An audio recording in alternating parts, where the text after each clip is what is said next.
This exercise is known as a hip list. And this is a great exercise to help work on strengthening the outer hips and to help you figure out what area of your body you are working when you do different exercises. So this is one that I work with a lot in regards to gait pattern exercises, so walking exercises.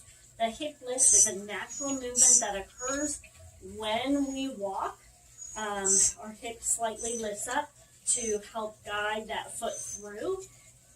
So this exercise can be used for various things, and today we're going to use it more like an assessment to see what we're using within our hip area to help kind of identify where we might have some tension points.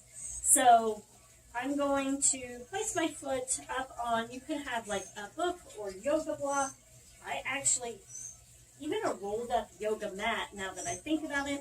I took a blanket, I rolled it up a fair amount and brought it over, kind of like sandwiched it, so that I can use that right here so I don't have to bring the book out. So I'm going to put one foot up on there.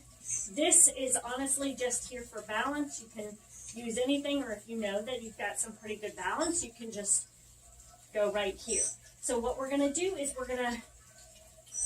I've got one foot down on the floor, one foot up on the blanket, and you'll feel how your hips are no longer level. I don't know if you can see that in the band here, but one's dropped down. So what I'm going to do is I'm going to press up through this foot. I'm not going to lock out my knee. My knee is soft.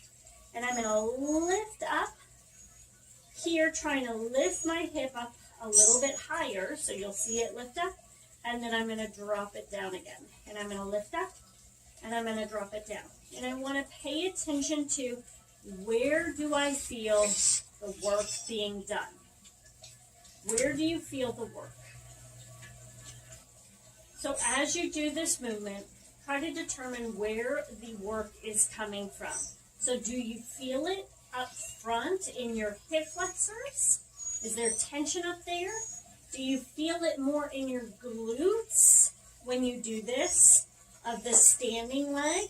Or do you feel it in your low back area on the side that is moving? So that's going to tell you a lot.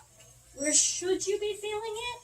Well, if you are pressing your heel, if you're pressing back through your heels, but your toes are still active with the floor or the book or the whatever you're using, you should feel this in your glute. If you feel it in your hip flexors up front, then that means that these try to take over a lot for you.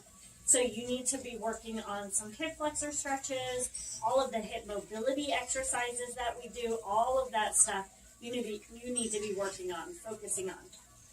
If you feel it more in the back of that state of this leg that's hiking up and down, that is one where we need to start working on low back tension, SI joint pain, things like that. So pay attention to what it feels like and make sure that you do it on both sides, because remember, as much as we try to keep our body balanced, or our focus is that, especially here, it doesn't mean we're always balanced. We do different things that changes the way we move, the way we stand, and therefore we may notice this different on either side.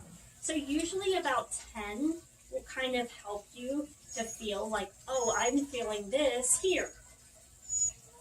But you want to be feeling it back here in the glute.